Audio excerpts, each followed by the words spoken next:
좀 들리고 있습니까? 지금 제가 이렇게 좀 줌이 좀 이상해 가지고요. 지금 다시 좀 말씀드려야 될 것 같은데 오늘 몇 가지 말씀을 드리겠습니다. 첫 번째는 미국 대통령 선거를 어떻게 볼 건가. 지금 미국 대통령 선거가 막 끝났죠. 그는 바이든 정부가 들어서고 있는데 몇 가지 질문을 중심으로 해보려고 했습니다. 본래 이렇게 얼굴을 보거나 아니면 좀 화면에서 보고 하면 좀 대화 형식으로 해볼 텐데요.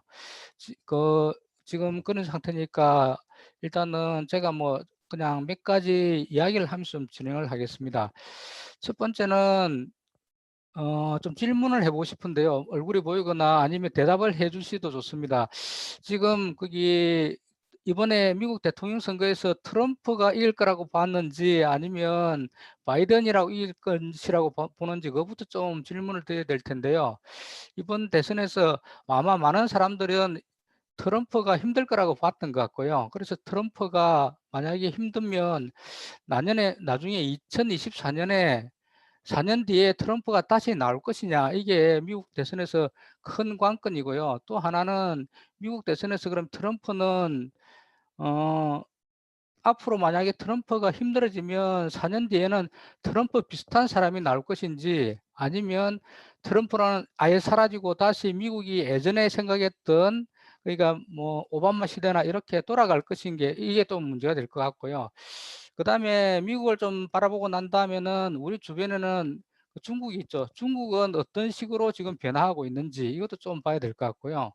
그 다음에 우리가 관심이 있는 한반도 정책에서 김정은은 어떻게 생각할 건지 이게 좀 관심일 것 같고요. 그 다음에 우리나라도 지금 크게 정치적 변동기에 있는 거죠. 앞으로 1, 2년 뒤에는 대통령 선거가 있고요. 지금 코비드 상황 하에서 큰 정책 변동이 일어날 것 같은데, 그러면 앞으로 2년 뒤에는 한국 사회는 어떻게 변화할 건지 이런 걸 좀 정책학의 거시적인 관점에서 좀 말씀드리려고 합니다. 첫 번째는 사람들이 좀 깜짝 놀란 게 이번에 갈수록 미국 대통령 선거에 대해서 관심이 많아지죠. 그러니까 한 4년이나 8년 전에 비해서 이번에는 훨씬 더 관심이 많아지는데요. 좀 지금 화면에 학생들이 많은데 지금 거기 비디오 얼굴을 좀 보여주고 하면 안 될까요?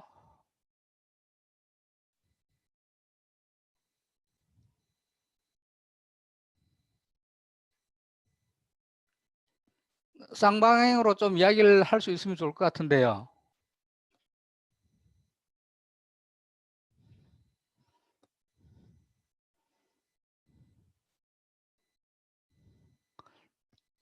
혼자 이야기해야 될 것 같네요. 네. 그래서 그러면 이제 북한은 어떻게 변할 건지 그렇게 좀 보고요. 그러면 앞으로 4년, 2년 뒤에 한국의 대통령 선거는 어떻게 변할 건지, 그랬을 때 한국은 어떤 식으로 정치적 방향을 잡을 건지 이게 좀 관심 있을 것 같고요. 예, 좀 들어와 주시면 좋을 것 같습니다. 그리고 난 다음에 만약에 그럴 때 이제 행정학 같은 경우에는 정부 혁신은 어떻게 할 건지 이런 것들이 좀 관심이 되겠죠. 먼저 좀 들어온 학생들한테 한번 물어보겠습니다. 지금 첫 번째는 이제 미국 선거는 끝난 거죠. 그러면 바이든은 성공할지 아니면 실패할 대통령이 될 것 같은지 그냥 손으로 한번 들어봐 주세요. 만약에 성공할 것 같다 들어주시고 실패할 것 같다 이렇게 들어주시면 좋을 것 같은데요. 전반적으로 트럼프는 이번에 그 4년 동안의 정치가 실패한 정치라고 할 수 있는 거죠. 미국은 훨씬 더 포퓰리즘 정치가 성립하고 특히나 이렇게 코비드 상황에서 미국이 세계 최고의 문명 국가라고 하는데 그게 아니라 오히려 최악의 코비드 대응 이런 것들을 보여줬던 것 같고요. 그러면 앞으로 바이든의 4년 혹은 바이든의 8년 있는데 바이든이 성공할 것 같다, 기대가 된다 이렇게 생각하시는 분 한 분 손을 좀 들어주세요. 아니면 트럼프 비슷하게 성공할 것 같다, 그죠? 그 다음에 그렇지 않고 오히려 거기 트럼프 비슷하게 가든지 오바마 정도의 성공을 끌어내지는 못할 것 같다 이렇게 생각하시는 분은 한번 손을 좀 들어주세요. 뭐 제가 보기는 그렇습니다. 이번에 바이든이 과연 성공할 거냐 하면 저는 바이든은 거기 트럼프 이상으로 성공하기가 힘들지 않을까 이런 생각이 듭니다. 그런 측면에서 왜 그런지에 대해서 좀 말씀을 드릴 것 같고요. 그다음에 제일 먼저는 좀 이렇게 말씀드리겠습니다. 왜 우리가 미국 대통령 선거에 주목해야 하는가? 이게 지금까지는 보면 남의 나라 선거지 않습니까? 그죠? 남의 나라 선거인데 왜 한국의 선거만큼이나 우리가 이렇게 주시하게 되느냐 하면, 첫 번째는 이미 세계가 하나의 그 지구로 가고 있는 것 같습니다. 그래서 지금 그 우리가 가지고 있는 게 유엔 체제인데요. 글로벌 네트워크에서 유엔 체제인데, 저게 앞으로 5년, 10년 이상 가면 지금 유엔 체제보다는 훨씬 더 긴밀해지는 그런 상황으로 가지 않을까 싶고요. 그래서 이제는 미국 대통령 선거가 미국의 선거가 아니고 한국 선거처럼 되어 있는 거죠. 그게 하나 있는 것 같고, 그다음에 또 하나는 오늘 이제 말씀드리려고 하는 주제인데, 동아시아에 큰 세력 충돌이 일어나고 있는 거죠. 미국과 중국의 문명 충돌이 일어나고 있는데요. 이 문명 충돌을 어떤 식으로 바라볼 건가 하는데, 그러니까 한국은 앞으로 미국의 흐름도 봐야 되고 중국도 흐름을 봐야 되는 이런 상황이 가 있는 것 같고, 그래서 그 미국 대통령이 되는 데 따라서 한국의 정치가 급변하는데, 또 하나는 우리는 그 한반도 문제가 있으니까 북한 문제가 있습니다.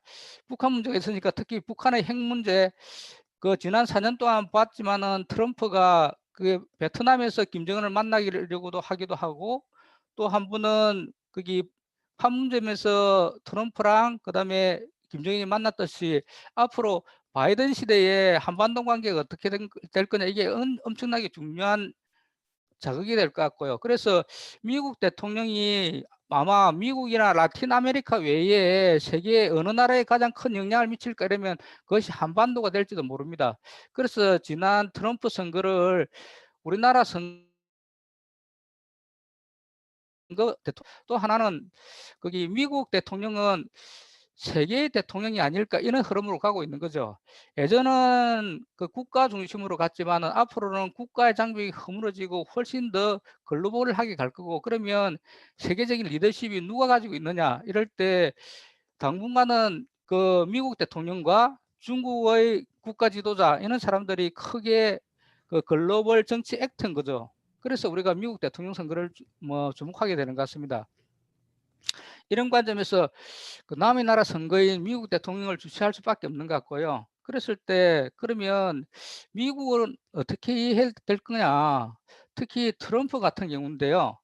트럼프나 미국을 어떻게 이해할 때 하게 되냐면, 저는 이제 이 문명 전환의 관점에서 보게 됩니다. 그러니까 여기 행정학과 학생들인데 아마 행정학에서는 정부라든지 국가 중심으로 보고 있는데요.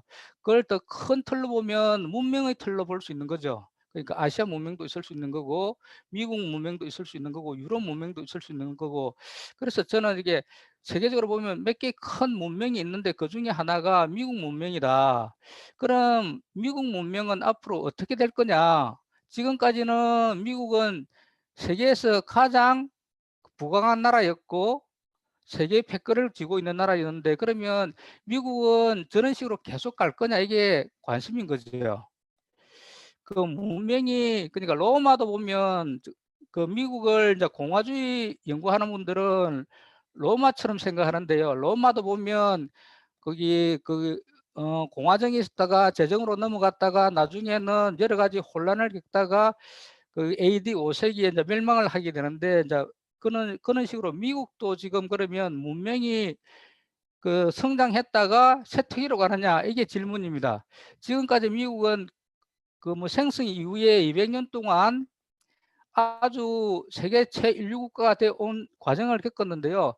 문명도 이제 토인비 같은 경우에는 문명이 생성되고 그다음에 변곡점을 지나고 나면 쇠퇴하고 나중에 해체하게 되는 과정을 거치는데, 지금 관심은 미국이 최상의 전성기를 맞이하고 난 다음에 쇠퇴하고 있느냐, 이게 큰 관심입니다. 지금 이제 그게 관심이고, 이번에 트럼프가 미국 문명이 아마 재선이 되었다면 미국은 문명이 이 됐다는 거는 미국이 잠시 동안 쇠퇴기를 멈춘 거 아니냐, 이런 거거든요. 그래서 이번에 트럼프 선거가 아주 중요했습니다. 아마 트럼프가 됐다면 그 미국은 한미 간에 그리고 미중 간의 갈등이 훨씬 더 심화되고 그 다음에는 중국이 미국과의 대결 속에서 훨씬 더 극단적인 방식으로 전개되고 이랬을 것 같습니다.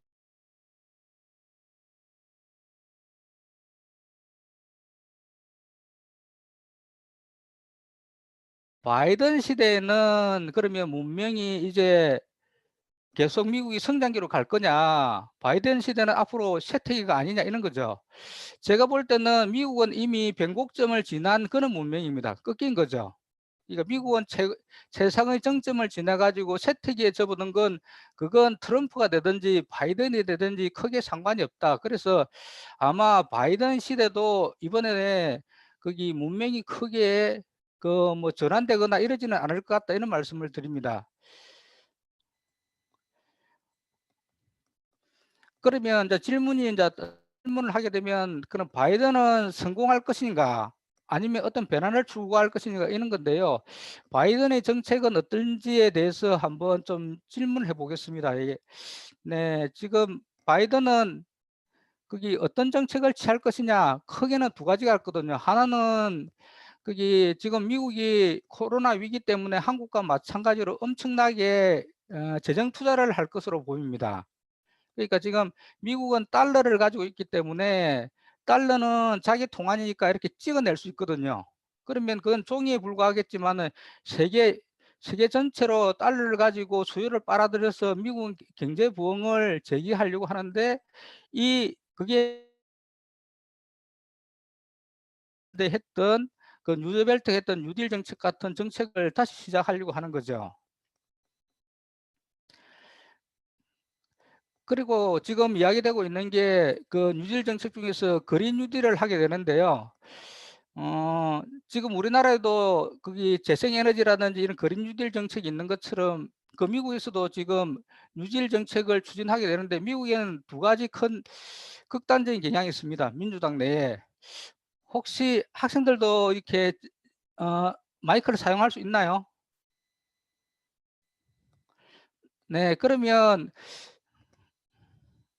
제가 뭐 중간중간에 좀 질문을 하겠습니다. 그러니까 어, 예, 교수님 쌍방향으로 마이크 쓸 수 있으니까 교수님 편하게 쌍방향으로 진행하셔도 됩니다. 예. 그런가요? 네, 예. 네. 예. 그래서 혼자 하니까 좀 부담이 되네요. 그러니까 그래서 편하게 학생들하고 대화하듯이 이렇게 진행해 주시면 됩니다. 예. 네, 알겠습니다. 그렇게 진행을 하겠습니다. 예. 일단은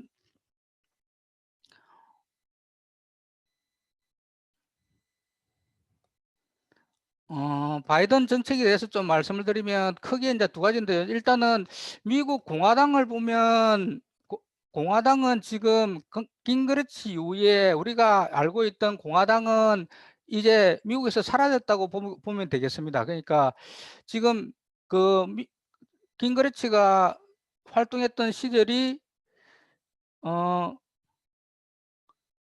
깅그리치가 활동했던 시절이 빌 클린턴 시대였고요. 빌 클린턴 시대가 1990년대인데 그 이후로는 미국이 이제 더 이상 공화당은 자기 주류적인 경향을 잃었습니다. 그래서 트럼프 같은 아주 이상한 정치 지도가 나오게 된 거죠. 그래서 지금 앞으로 미국 공화당은 우리가 알고 있는 공화주의, 링컨이 만든 그 공화주의 그리고 공화정의 형태들은 이미 사라지고 거기는 극우 파시즘적인 요소들과 이번에 봤듯이 그 트럼프의 포퓰리즘 이런 정치들이 계속되고 있는 거죠. 반면에 그러면 미국 민주당의 정치는 어떻게 할 것인가 이게 좀 관심인데요. 미국 민주당도 제가 준비한 화면이 하나 있는데 잘 안 됩니다. 네, 그래서 조금 네. 일단 그 미국 민주당을 좀 보겠습니다. 미국 민주당에서 보면 미국은 가장 대표적인 사람이 오바마라고 할 수 있죠. 오바마 대통령이 언제 가장 액티브하게 일어나느냐 하면 2008년에 대통령이 됐는데요. 그 이전에 2004년에 그 미국 민주당 전당대회에서 혹시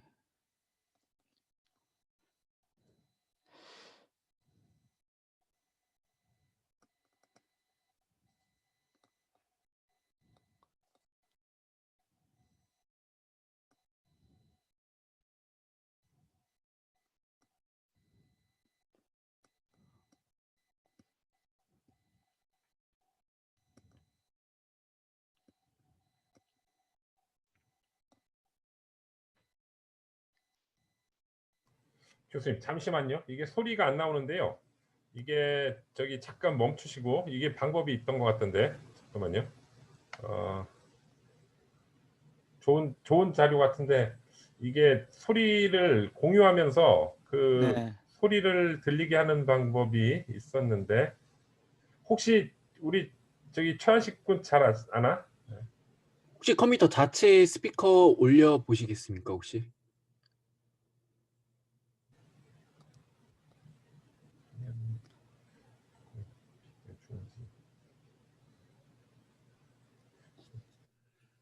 이게 아니 제가 그냥 말로 설명하겠습니다. 예, 지금 그럼 네. 그 기억은 잘 안 나는데 공유화면 하시잖아요.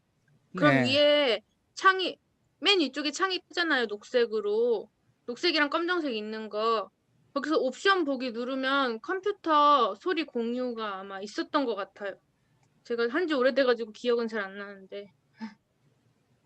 그냥 말로 하겠습니다. 지금 제가 예. 저희 학교 시스템하고 좀 달라가지고요. 지금 예.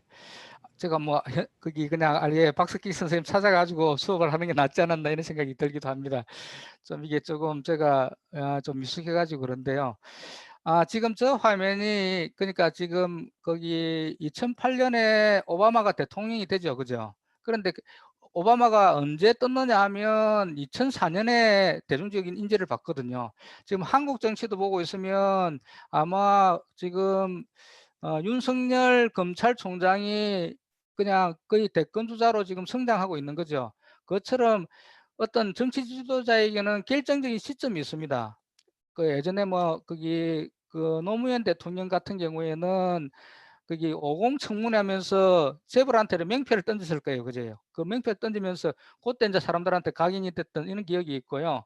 그다음에 그 당시 같은 후보였던 이해창 같은 경우에는 자기가 국무총리를 하다가 YS가 그냥 시키는 대로 하지 않고 자기가 실질적인 권한을 행사하겠다 이렇게 해가지고 결국 그걸 거부하면서 정치 지도자를 부상한 것처럼 지금 윤석열 같은 경우도 살아있는 권력과의 싸움 이렇게 하니까 이걸 평가는 좋아하는 사람도 있고 싫어하는 사람도 있겠지만은 전체적으로는 하나의 정치 지도자로 전 국민 속에 이렇게 각인이 되는 거죠. 각인 효과인데요.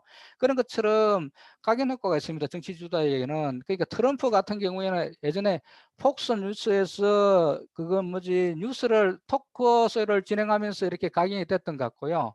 그런 것처럼 지금 오바마는 언제 각인이 됐냐 하면 2004년입니다. 그러니까 2008년에 대통령 선거에서 자기가 집권을 하는데요. 그 이전에 2004년에 보면 저게 롬니가 그 미국 민주당 후보로 나와가지고 부시랑 대결할 때인데요.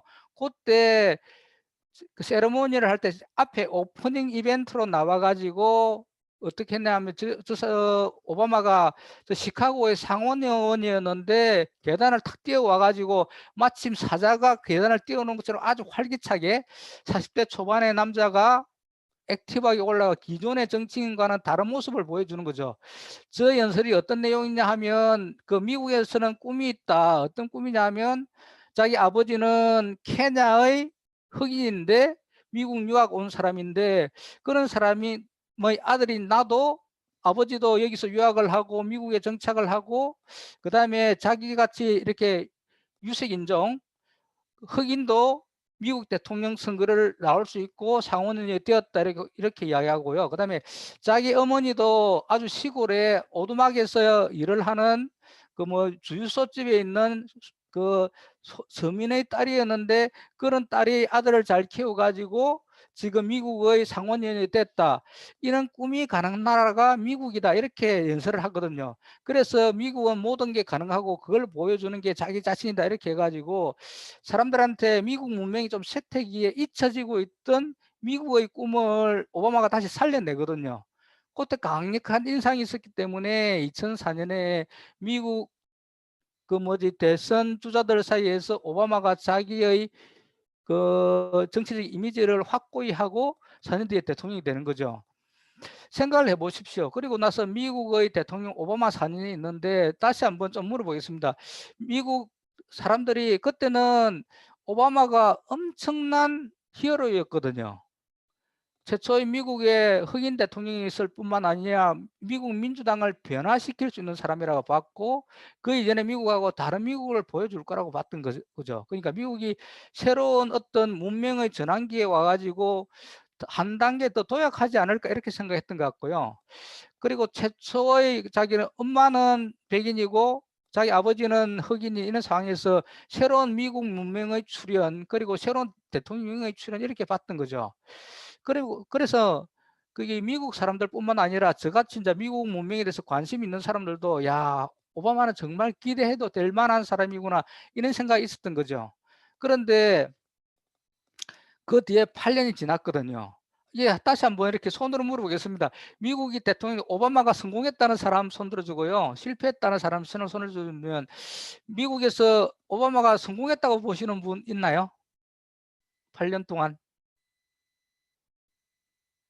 실패했다고 보시는 분. 절반은 성공한 것 같은 생각. 아니, 그렇게 하면 좀 재미가 없을 것 같고요. OX로. 성공했다고 저는 성공했다고 판단하고 있습니다. 아, 혹시 실패했다고 보시는 분은? 저는 그 오바마는 좀 실패했다고 보는 편이거든요. 왜 그러냐 하면 오바마는 거기 연설을 엄청나게 잘하잖아요.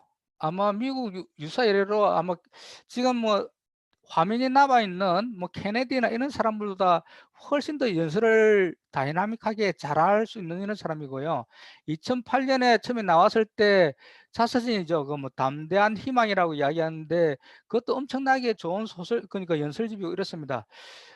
그러면 오바마는 어떻게 했느냐 하면 그 다음에 2008년에 금융위기가 있었기 때문에 그 금융위기를 해결해야 되는데요. 그 해결할 때 해결 방식이 진짜 미국을 전반적으로 루즈벨트처럼 개혁할 수도 있는 시기였는데 그게 아니라 사실은 그 월가의 사람들과 손을 잡아가지고 그 미국은 민주당 전체적으로 서민과 중산층을 위한 정당이라고 생각하는데 그렇지 않고 오바마는 월가의 금융자본하고 결합을 하는 거죠. 그래서 오큐파이드 월스트리트 그게 나오게 되는데요. 그게 반발하는 젊은이들이 텐트를 치고 그게 월가에서 점령했듯이 오바마는 그게 오바마 케어라고 그다음에 의료 계획도 준비했지만 사실상 성과가 없습니다. 그리고 그래서 말뿐인 대통령, 말은 앞서지만 말은 잘하지만 실질적인 변화를 끌어내지는 못하는 대통령 이렇게 좀 평가를 받는 것 같고요. 그다음에 대외 정책에 있어서도 그 한국 정책도 보면 전략적 모호성 이렇게 해가지고 사실은 미국 국내만 신경을 쓰고 대외적인 관계는 거의 신경을 못 쓰는 거죠. 오히려 좀 그런데 저기 이란하고의 협상, 그다음에 쿠바와의 협상 이렇게 상징적인 것은 한두 개 하지만 실질적인 변화를 끌어내지는 못합니다. 그래서 그 오바마 정책은 전반적으로 평가하기를 말만 있지 실행이 없는 정부가 아니었냐 이렇게 이야기하고요. 그다음에 그 정책을 주는 수혜청도 월가 중심의 기득권 세력이지 그게 아니라 그 미국의 서민과 중산층을 위한 정책은 못했다 이렇게 좀 평가를 받고 있는 것 같습니다.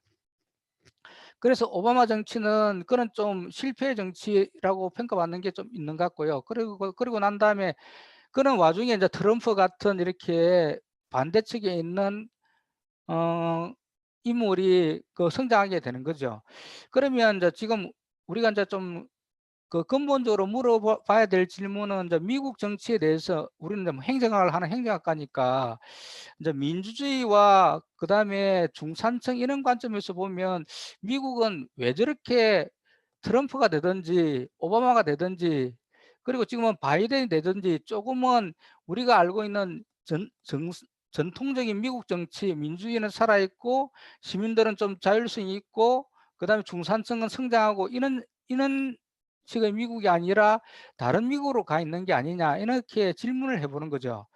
그래서 좀 생각해 보면 1990년대 이후에 미국은 이미 몰락기에 들어가는 게 제일 첫 번째 징후가 뭐냐 하면 미국의 중산층이 몰락해 가거든요. 그러니까 미국은 그 상위 10%의 소득이 그 전체의 50% 이상을 차지하게 됩니다. 끊임없이 빈부격차가 심화되고요.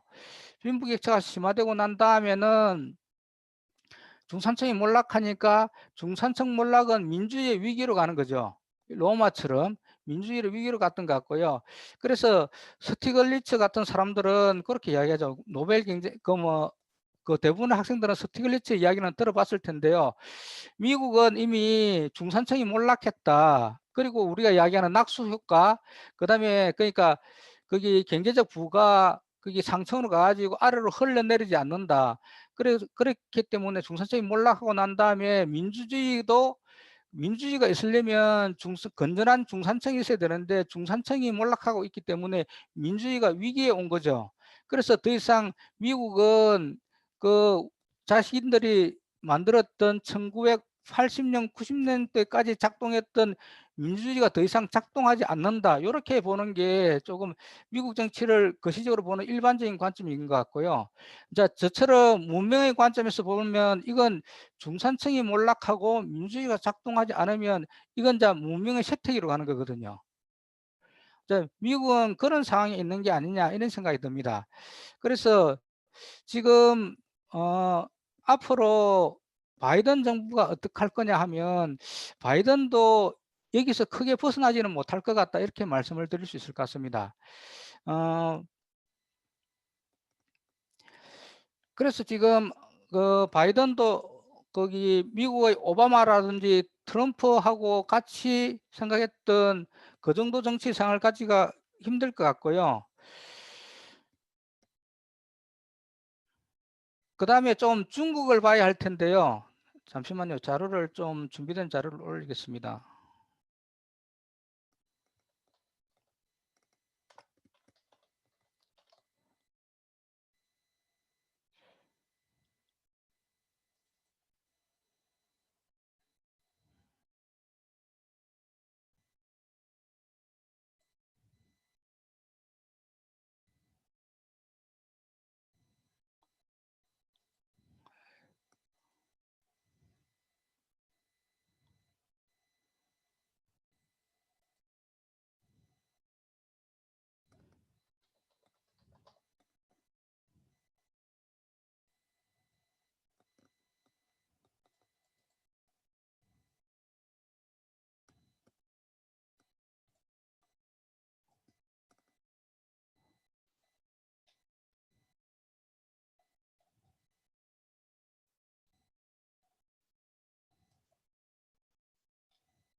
자료가 보입니까?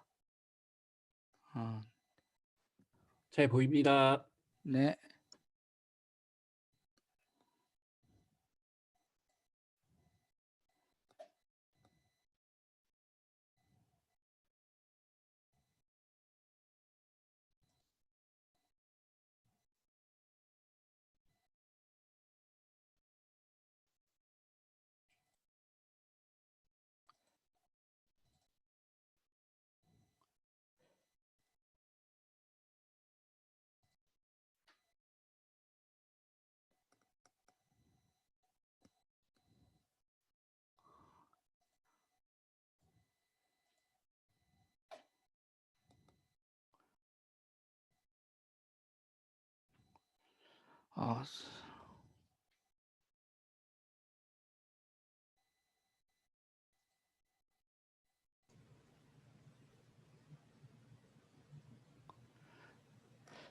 네.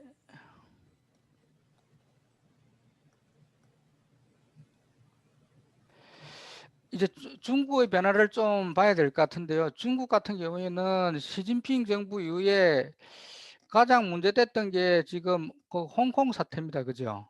예, 홍콩 사태가 있고 지금 시진핑 정부가 어디로 갈 거냐 할 때 시진핑 정부는 좀 패권주의적인 정책으로 가고 있는 것 같고요.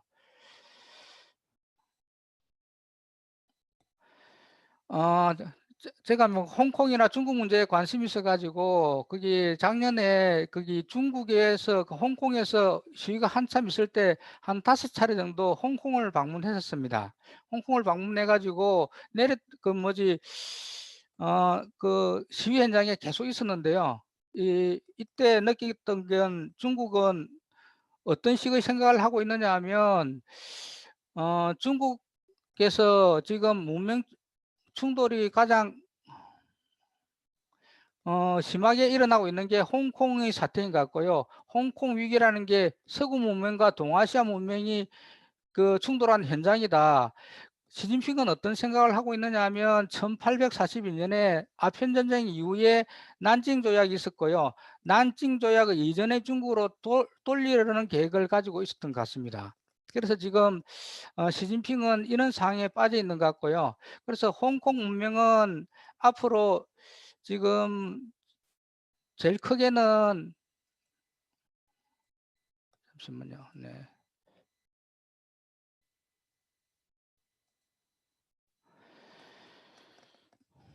네, 지금 거의 시진핑 정부가 생각하는 건 뭐냐면 자기 지금 그 미국에서 미국 문명이 조금 쇠퇴하고 있기 때문에 앞으로 홍콩 사태를 중심으로 해가지고 중국이 다시 선생님 잠시만요. 네.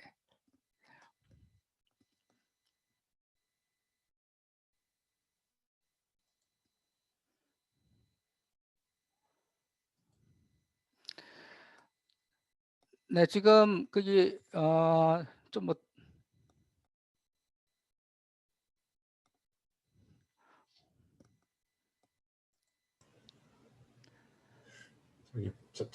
제가 있어서 좀 불편하실 것 같아서 저는 화면을 꺼놓고 있겠습니다, 교수님. 예, 네, 아닙니다. 화면 네. 꺼놓고 있겠습니다. 네.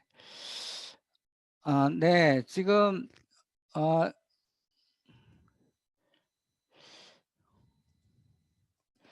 지금 제가 시진핑 정부에 대해서 좀 말씀을 드리려고 하는데요. 이제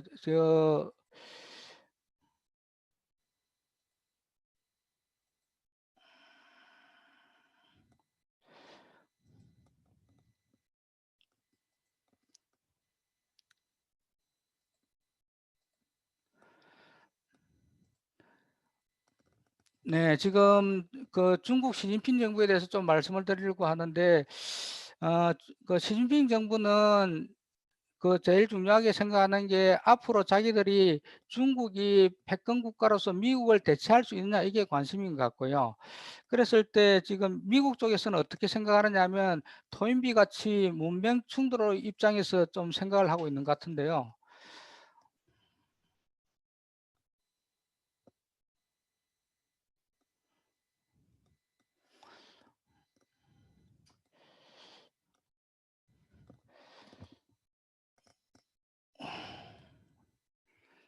박 선생님, 박석희 선생님, 예, 말씀하시죠. 한 5분만 쉬었다 하면 안 그러니까 될까요? 조금 쉬었다 하시죠. 저도 그게 네. 좋을 것 같습니다. 교수님 네. 좀 여러 가지 그러니까 우리 학생들도 지금 1교시 1차시니까 43분이니까 교수님 쉬셨다가 50분에 다시 만나시죠. 네. 예. 학생들도 잠깐 쉬고 50분에 다시 만나요. 예.